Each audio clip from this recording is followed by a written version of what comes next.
Hello students, तो पिछले lecture में हम लोग एंटी माइक्रोबियल ड्रग्स के बारे में पढ़े थे, जिसका कि 3 पार्ट था, एंटीबायोटिक्स, एंटीसेप्टिक्स और डिसइंफेक्टेंट्स। तो एंटीबायोटिक्स के बारे में भी पढ़ लिए थे, तो आज जो है एंटीसेप्टिक्स से स्टार्ट करेंगे, जो कि केमिस्ट्री इन एवरीडे लाइफ का पार्ट 4 है। यदि आपने अभी तक पार्ट 1, 2, 3 नहीं देखे हैं तो हमारे चैनल पर जाकर पार्ट 1, 2, 3 देख लें। Antiseptics and disinfectants are also the chemicals which either kill or prevent the growth of microorganism।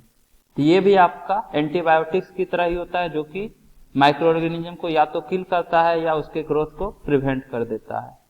Antiseptics are applied to living tissues such as wounds, cuts, ulcers and disease skin surface. मतलब antiseptic जो है ये antibiotics की तरह हम लोग इस दवाई को खाते नहीं है। ये आपका क्रीम टाइप का हो सकता है, जिसको कि आप लिविंग टिश्यू पे लगाते हैं। जैसे आपका कहीं पे कट हो गया तो वहां पे आप क्रीम लगा लीजिए, इस टाइप से इसको एंटीसेप्टिक बोलते हैं। मतलब कि इसको हम इंजेस्ट नहीं करते हैं। These are not ingested like antibiotics.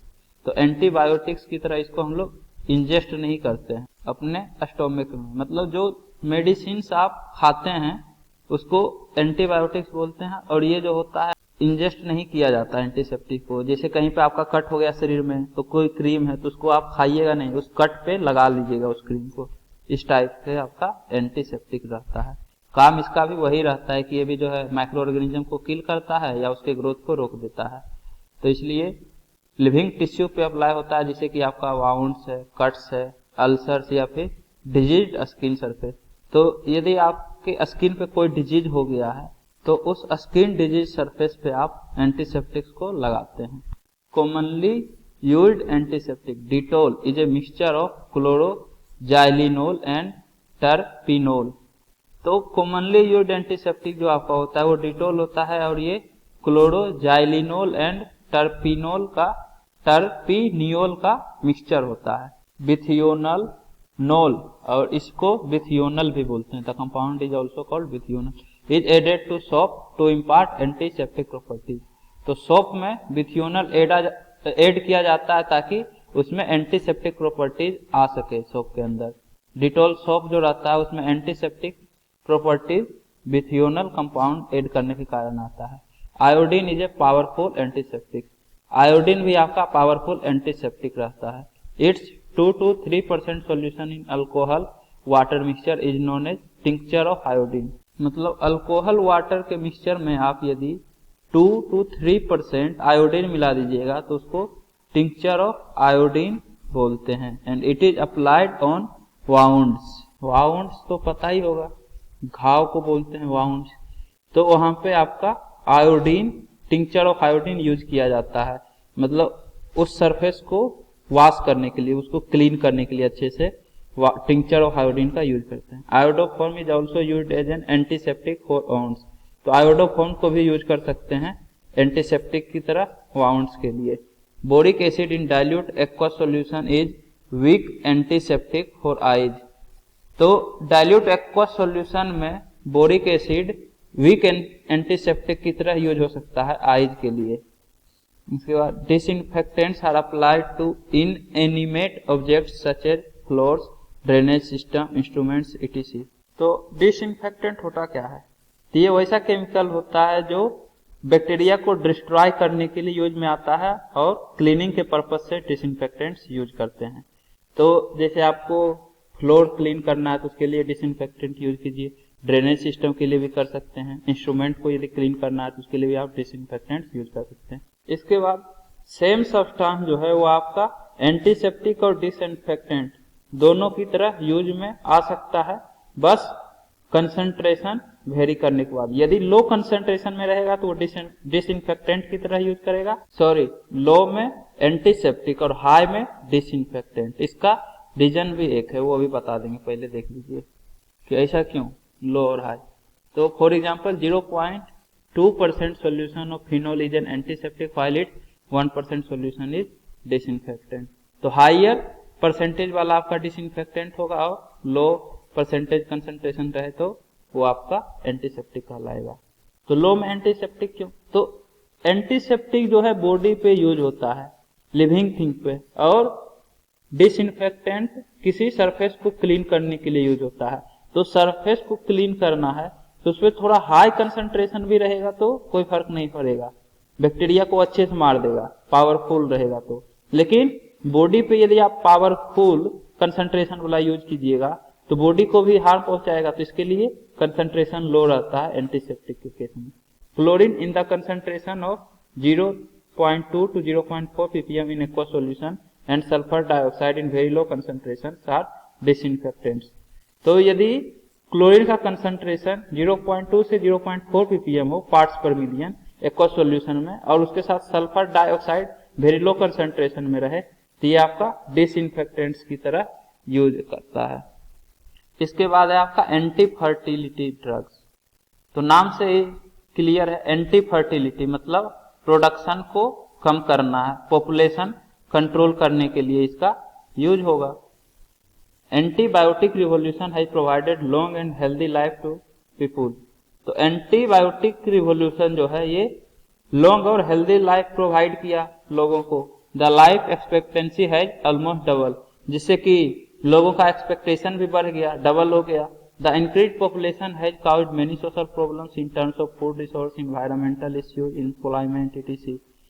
और बढ़ता हुआ पॉपुलेशन के कारण बहुत सारा सोशल प्रॉब्लम होने लगा, जैसे कि फूड रिसोर्सेज का कमी हो जाना, इन्वायरमेंटल इश्यू हो गया, बहुत सारा पोल्यूशन वगैरह होने लग गया, एम्प्लॉयमेंट में भी दिक्कत आने लग गया। To control this problem population is required to be control. तो इन सब प्रॉब्लम को कंट्रोल करने के लिए पॉपुलेशन को कंट्रोल करने का रिक्वायरमेंट था। This has lead to the concept of family planning. तो पॉपुलेशन कंट्रोल करने के लिए फैमिली प्लानिंग कॉन्सेप्ट लाया गया। Anti fertility drugs are of use in this direction. और फैमिली प्लानिंग में जो है एंटी फर्टिलिटी ड्रग्स बहुत ही हेल्पफुल हुआ। Birth control pills essentially contain a mixture of synthetic estrogen and progesterone derivatives. तो बर्थ कंट्रोल पिल्स होता है जिससे कि आप बर्थ को रोक सकते हैं ताकि चाइल्ड प्रोड्यूस ना हो। ये जो है एस्ट्रोजन और प्रोजेस्टेरोन डेरिवेटिव्स का मिक्सचर होता है। सिंथेटिक एस्ट्रोजन मतलब manmade. Both of these compounds are hormone, और ये दोनों हार्मोन्स रहता है। It is known that progesterone suppresses ovulation. और ये माना जाता है कि प्रोजेस्टेरोन जो है ओव्यूलेशन को सप्रेस कर देता है, जिससे कि ओवेरी आपका एग रिलीज नहीं कर पाता है। और जब ये एग रिलीज नहीं करेगा तो ये स्पर्म के साथ कांटेक्ट में नहीं आएगा, जिससे कि आपका फर्टिलिटी जनरेट नहीं होगा। एग यदि स्पर्म के कांटेक्ट में आता है तभी आपका फर्टिलाइज हो जाता है और फिर बर्थ मतलब चाइल्ड प्रोडक्शन का प्रोसेस स्टार्ट हो जाता है। ये सब डिटेल में आप पढ़े होंगे क्लास 10th में। Synthetic progesterone derivative are more potent than progesterone. तो प्रोजेस्टेरोन डेरिवेटिव जो सिंथेटिक होता है वो ज्यादा पोटेंट, ज्यादा पोटेंशियल रहता है प्रोजेस्टेरोन से। Norethindrone is an example of synthetic progesterone. तो सिंथेटिक प्रोजेस्टेरोन डेरिवेटिव का एग्जांपल आपका नोरेथिंड्रोन होता है, norethindrone. Most widely used as anti fertility drugs. और ये सबसे ज्यादा यूज होता है एंटी फर्टिलिटी ड्रग्स के लिए, मतलब पॉपुलेशन कंट्रोल के लिए नोरेथिंड्रोन का बहुत ही यूज होता है। The oestrogen derivative which is used in combination with progesterone derivative is ethinyl oestradiol. तो प्रोजेस्टेरोन डेरिवेटिव के साथ कॉम्बिनेशन में जो एस्ट्रोजन डेरिवेटिव यूज होता है उसको इथनाइल एस्ट्राडायोल बोलते हैं, या फिर नोवेस्ट्रोल भी इसको बोलते हैं, इथनाइल एस्ट्राडायोल को। दोनों का स्ट्रक्चर दिया हुआ नोरेथिंड्रोन का और इथनाइल एस्ट्राडायोल का।